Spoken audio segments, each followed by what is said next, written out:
Okay, so I'll admit I originally got this recording in earlier today, but had a problem that came up and was only halfway through the video, so I just said, you know what, scrape it, wait until later, then do it all again in one go. So here we are.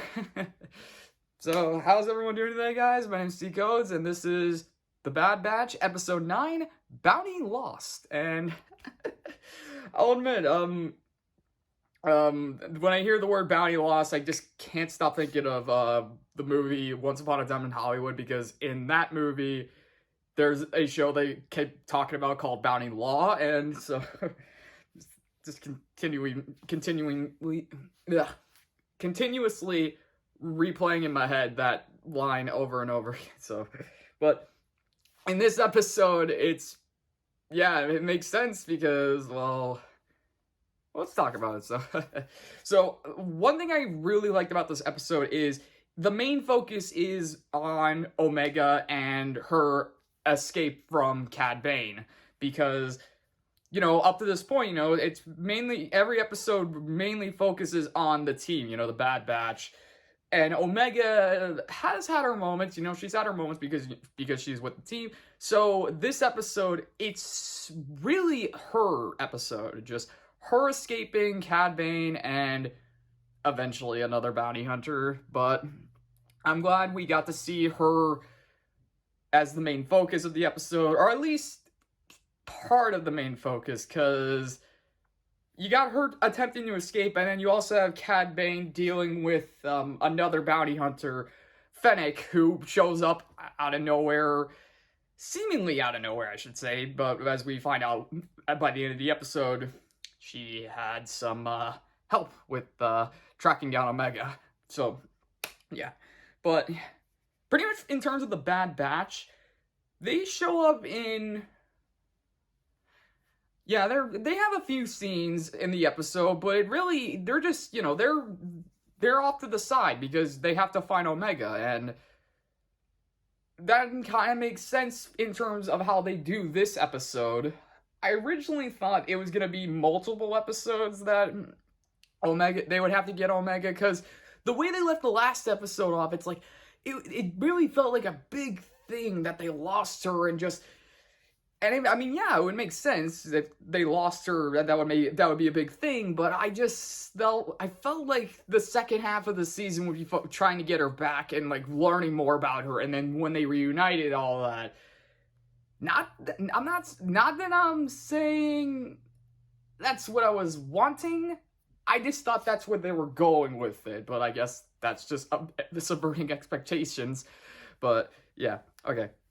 All right, I'll talk about that thought. Let's just break down this episode, shall we? So Omega is trapped by Cad Bane and Toto 360, or as I like to call him, Seth Green as a droid, or the Seth Green droid. And she doesn't know too much about Cad Bane or what he wants with her or why she is very valuable. All she gets from him is that he wanted her alive, and so by the sound of it, Cad Bane isn't happy with that. It seems like she would have been easily boom, like if she was preferred dead.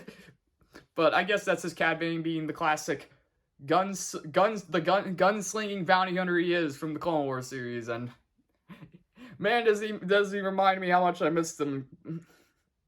I mean, in terms of Clone Wars, Cad Bane, he wasn't one of my favorite characters. But anytime he was on screen, I'm like, okay, this guy's gonna do something good. and that is so it's weird. That is a weird thing with me. Like, I don't talk about him that much in terms of like the Clone Wars or the Star Wars canon stuff. But anytime he does pop up, I'm like, ooh, this is gonna get good. But yeah, in this episode, he is still pretty much the bounty hunter we knew. You know, he's just doing jobs obviously gets a lot of money out of it. And of course, this being Omega, who was who wants to be brought back to Kamino because the Kaminoans, the Prime Minister especially, wants her back so they can get her genetic code. But he sees that she's become too much of a liability in terms of, because now the Bad Batch is with her. And so he pretty much is like, okay, when we get her back and get her genetics, kill her. So that's a problem. And of course that one lady comedian, or why can I not remember their names? I'm sorry about that. But she obviously doesn't want Omega to get killed, so she kind of makes that divide between her and the Prime Minister, and as we find out later in the episode, she has her own measures to make sure Omega doesn't get killed. But yeah, but Omega in this episode, again, I really liked how she even though technically speaking, it's not crazy, like she just goes in, she lost her bow. I just realized that she might have lost her bow. But yeah, so she gets captured by Cad Bane, obviously, and she's on the ship. She doesn't have her comm link, so that's that's her first objective, you know? She's like, get out of the cell, find the comm link, and contact the team. But of course, she has to figure out how to get out of the cell, I like how Toto 360, who his leg was shot off in the last episode. Not sure if I mentioned that or not, but Hunter shot his leg off in the gunfight, or the standoff, I should say, with Cad Bane. So he's repairing it, and Omega is sitting there in her cell, and she's like trying to give him pointers on how to fix the leg, but he can't. So she makes him an offer that if he lets her out of the cell, she can fix his leg. And of course, I like the argument she puts up. She's like, well, how can I, even if I'm a prisoner, so even if I'm out of this cell, I can't escape the ship. And Toto's like, fair point. And I also like how even when Toto lets her out, she still does the deed. You know, she actually does fix his leg and makes it better, but she does knock him out. So I do like that. I like how Omega she's true to her words, and she does what she promised she would do. It's just the fact that she would also escape, or attempt an escape. And luckily for her, Cad Bane was taking her to a rendezvous location at this old Kaminoan station in this, what I originally thought was Bespin, because it kind of looked like Bespin with the, because you had these stations that were above the clouds, and it looked like Cloud City, but it's not. It's a different planet. It's a different whole thing. It just, again, it reminded me of it. But Cad Bane lands there because he's rendezvousing with the Kaminoans to get his payments. But Omega, of course, since she escaped her cell, she grabbed her comm link and contacted the team and ran into the facility, which is abandoned. I think I've already mentioned that. Yeah, so she contacts the team, but of course, they don't know, she doesn't know where she is, so the team doesn't really know where she is. And so they're trying to track her signal, but Cad Bane is able to catch her and breaks the comm link. So now she's on her own, I want to say about a minute, because Cad Bane tries to capture her again. And then we find out they're not the only people there, as we see good old Fennec show up. And so I love that, the sudden realization. It's like, this is, we know, we've seen what Fennec has done in like Mandalorian, but that was 25 years after this. So we know what she'll eventually become, and we saw what she did in episode 4. So her going up against Cad Bane, who we've seen do a lot, was going to be an interesting fight. And I really like the way they bicker off each other. Obviously Cad Bane being like, you're young, you're inexperienced, you don't know what it takes. And so obviously Fennec, being a little bit of a cold-blooded bounty hunter, gets into a pretty cool fight with Bane. It's such a cool battle. And I mean, it's not anything too crazy or spectacular. It's literally just these two well-trained hunters going at it, you know, like they're pulling out every stop, like just obviously guns, explosives, hand-to-hand combat, all these different tech savvy things, and it's super cool. It's a really cool fight because again, you know what these two are capable of, so just seeing these two clash just to get Omega is really cool. And I love how Cad Bane, even though he tries to like convince Fennec that she doesn't stand a chance, he actually gets his butt kicked, in my opinion. I mean, he does get a few good moments in the fight, but for the most part, Fennec, I felt like won. Even though Cad Bane did have precautions for everything she threw at him, like there was even a point where she tied him up and threw him off the side of the facility. But of course, he has his jet boots, so of course he just activates them and just hovers. So he had that precaution, but if he was inexperienced, he could have possibly fallen to his death. But yeah. Of course, all this fighting is happening while Omega is escaping, and Toto tries to capture her again, and there's even a funny moment where she jumps on him and they're falling, and so it's just like, whoa, okay. But Omega, of course, she has to contact the team, and she does that as well. She finds this room that looks very ominous with, you know, we have these clone tubes, which look a little bit like the Palpatine Snoke ones from Rise of Skywalker. They gotta be trying to fix that or something, or make sense of that. But yeah, so Omega is able to contact the team, but then she runs into Fennec, who tells her that it's more dangerous if she is with the Kaminoans. So there is that. She obviously knows something is up, and I kind of thought she was a little more sympathetic here, even though we already seen her try to trick Omega before. So Omega isn't falling for anything, you know. She's very edgy with her. She's on the defense. She doesn't want Fennec or Cad Bane to get her, so she escapes, and she eventually finds this pod that she gets in, because after she contacted the team, they're obviously on their way. But she still wants to try and escape, and of course she does. And I love the way they do this. So she gets in the space pod, and it takes off. And it's a little ball. It's like an orb thing. It's like this orb ship thing. And so she's flying through the air, but then the ship runs out of fuel, I think. And so she starts falling. But we don't, and so we get the whole thing from her inside the pod. Like, so we see, you know, she doesn't know, she obviously without fuel, she can't really fly the thing because there's no wings, so she can't even glide.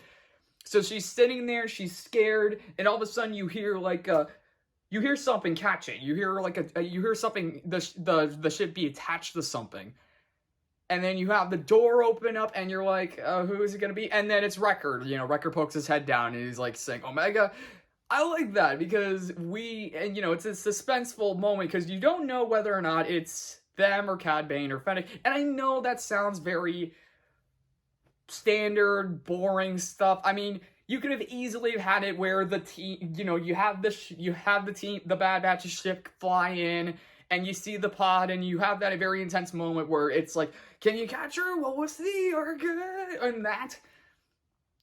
But again, they probably could have done that, but I like that they did this, because it adds a little tension to the scene, because, yeah, maybe it was Cad Bane who could have caught her. Granted, I don't know if I would have liked that. I had a problem with this in the Trace Rava storyline in the Clone Wars, because when they were trapped, they spent an entire episode trying to escape, only to get captured by the exact same people and be thrown back in the exact same cell. I didn't like that episode because of that, because you started and ended at the exact same spot. So I felt like they went nowhere. That could have happened. Like, I don't know if I would have been too mad if they did that, because again, Omega is a very new character, still trying to show what she's capable of. Plus, it's Cad Bane and Fennec, so you have that. And it's the Bad Batch trying to find her, so there's a lot of moving pieces. So if she did try and escape, and got caught, and it took that spent an entire episode doing it, I wouldn't have been too disappointed. But again, probably better if she did just get rescued by the team, even though she got captured in the last episode, got rescued in this episode. And by the way they sum up Hunter being like, I'll never let you go again, I'll make sure you never go back to Camino. I'm like, oh, I wonder where the season finale will probably take place. I mean, you never know, right? But along with all of that, we do get a little bit more information as to why Omega is so valuable. Obviously, because to start, she's part of the Bad Batch, so she's already got this other thing with her. She's not just a normal clone. Obviously, there is that thing of like her maybe being force sensitive. I hope they have that. I mean, that would be a cool little thing to add. But the main reason why they're after her is because she is a first-generation clone. She is a very pure, like, her genetic code is pure. Because Jango Fett's, as they said, has run out. So they need more of his genetic code to make more clones. And she's, right now, the only one they can get. They did mention Boba Fett in this. They did mention how there was another, and it was codename Alpha, but later named Bubba. So I like how they mentioned that, but they also said, yeah, he disappeared during the Clone Wars, so we don't know where he is. So she is the literally most valuable thing to Camino right now, because without her, they can't continue the cloning program, which of course means they'll eventually lose everything. So that's why she's so valuable to them. And so yeah, so that makes sense. But again, I'm really hoping that it's not just that. As we mentioned, as they've dropped here and there, there's a little bit more to her. But hopefully, I mean, Dave Filoni, that guy can pretty much do anything and just be like, gotcha. So, all right. Is there anything else? Oh yeah, well, I guess the only other thing to mention is Crosshair as well.